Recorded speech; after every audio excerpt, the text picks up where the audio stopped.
Hello friends, welcome back to my channel. Last video வந்து பார்த்தீங்கன்னா pronoun and its types வந்து பார்த்தோம்.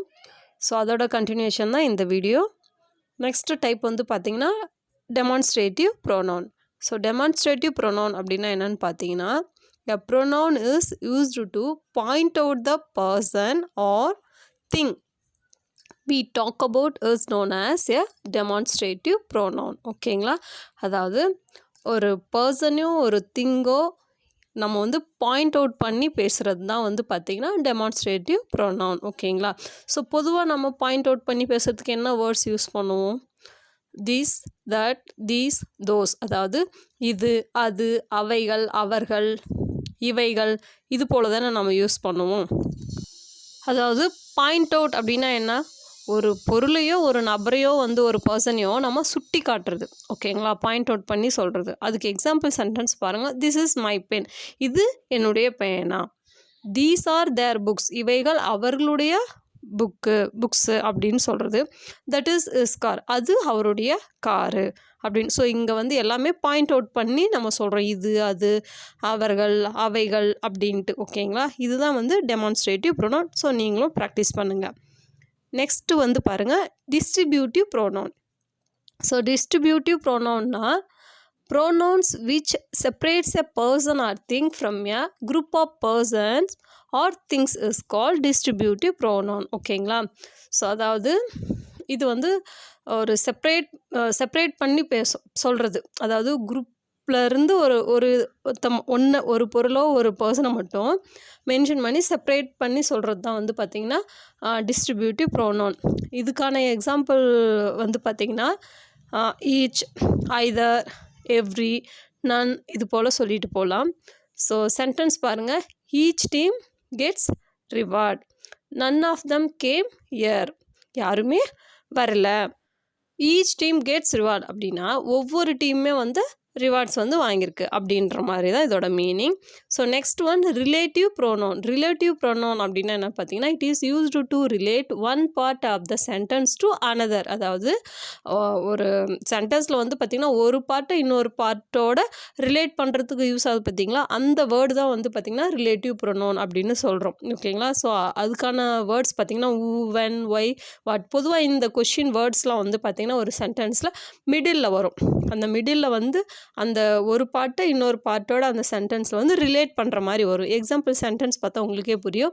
The girl whom do you want met yesterday is my friend. ஓகேங்களா, so நீங்கள் யாரை பார்த்தீங்கன்னா அந்த பொண்ணு வந்து பார்த்திங்கன்னா என்னோடய ஃப்ரெண்டு அப்படின்ற மாதிரி ரிலேட் பண்ணி சொல்கிறது. ஓகேங்களா, so take what you want, எடுத்துக்கோங்க உங்களுக்கு என்ன வேணுமோ. ஓகேங்களா, எடுத்துக்கோங்க என்ன உங்களுக்கு வேணுமோ. நெக்ஸ்ட் ஒன்று ஐ சா Vijay who is a doctor.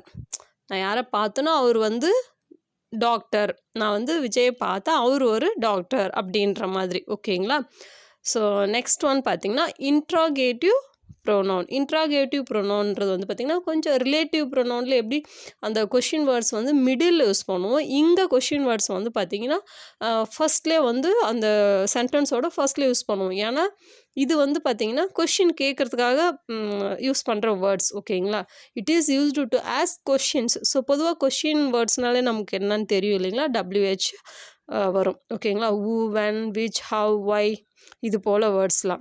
So example sentence what did you say, நீ என்ன சொன்ன. Which is her classroom, அவளுடைய கிளாஸ் ரூம் வந்து எது. ஹவ் ஆர் யூ, எப்படி இருக்கீங்க. ஸோ இது போல் வந்து கொஷின்ஸ் கேட்குறது தான் வந்து கொஷின் கேட்குறதுக்கு யூஸ் ஆகிற வேர்ட்ஸ் தான் வந்து பார்த்திங்கன்னா interrogative pronoun. Next one indefinite pronoun. So indefinite pronoun அப்படின்னா a pronoun which refers to person or thing in general way but not in particular way. ஓகேங்களா, அதாவது ஒரு பர்சனோ ஒரு திங்கோ வந்து ஜென்ரலாக வந்து சொல்கிறது, பர்டிகுலராக மென்ஷன் பண்ணாமல் பொதுவாக சொல்கிறது தான் வந்து பார்த்திங்கன்னா இன்டெஃபினிட் ப்ரோனவுன். ஓகேங்களா, பொதுவாக சொல்கிறதுக்கான பயன்படுற அந்த ப்ரோனவுன் வேர்ட்ஸ் பார்த்திங்கன்னா all, some, few, many, somebody, இது போல் எக்ஸெட்ரா. ஓகேங்களா, example sentence all should come, எல்லோரும் வரணும். சம் ஆர் கிளவர் ஸ்டூடெண்ட், ஒரு சில மாணவர்கள் வந்து ரொம்ப கிளவர் ஸ்டூடெண்ட்ஸ் அப்படின்னு சொல்கிறது. ஓகேங்களா, ஸோ நெக்ஸ்ட்டு லாஸ்ட் ஒன் பார்த்திங்கன்னா reciprocal pronoun. ஸோ reciprocal pronounனா என்னென்னு பார்த்தீங்கன்னா pronoun that indicates a mutual relationship are called reciprocal pronoun. ஓகேங்களா, அதாவது ஒரு மியூச்சுவல் ரிலேஷன்ஷிப்பை பற்றி பேசுகிறது இண்டிகேட் பண்ணி ரெண்டு இதுக்குள்ளே வந்து பார்த்திங்கன்னா மியூச்சுவல் ரிலேஷன்ஷிப்பை இண்டிகேட் பண்ணுற மாதிரி இருக்கிற அந்த ப்ரொனவுன்ஸ் இருக்குது பார்த்திங்களா வேர்ட்ஸு, அதுதான் வந்து பார்த்திங்கன்னா ரெசிப்ரோக்கல் ப்ரொனவுன்னு சொல்கிறோம். ஓகேங்களா, ஸோ அதுக்கான வேர்ட்ஸ் பார்த்திங்கன்னா ஈச் அதர், ஒன் அனதர், இது போல் சொல்லலாம். Example sentence, we should all love one another. நம்ம ஒருவருக்கு ஒருவர் வந்து அன்பு செலுத்தணும், ஒருத்தர் மீது ஒருத்தர் அப்படின்ற மாதிரி. அப்புறம் husband and wife help each other. Husband and wife ஒருத்தருக்கு ஒருத்தர் ஹெல்ப் பண்ணிக்கணும். ஸோ ஒரு மியூச்சுவலான ரிலேஷன்ஷிப்பை வந்து இண்டிகேட் பண்ணுற மாதிரி இருக்கிற இந்த வேர்ட்ஸ் வந்து ரெசிப்ரோக்கல் ப்ரொனவுன் அப்படின்னு வந்து நம்ம சொல்கிறோம். ஓகே ஃப்ரெண்ட்ஸ், இவ்வளோ தான் pronoun and it's types. So கிளியராக வந்து சொல்லியிருக்கேன். கண்டிப்பாக உங்களுக்கும் பிடிச்சிருக்குன்னு நினைக்கிறேன் இந்த வீடியோ. ஸோ பிடிச்சிருந்தா மறக்காமல் லைக் பண்ணுங்கள், கமெண்ட் பண்ணுங்கள். நெக்ஸ்ட் வீடியோவில் பார்க்கலாம் ஃப்ரெண்ட்ஸ். தேங்க்ஸ் ஃபார் வாட்சிங். பாய்.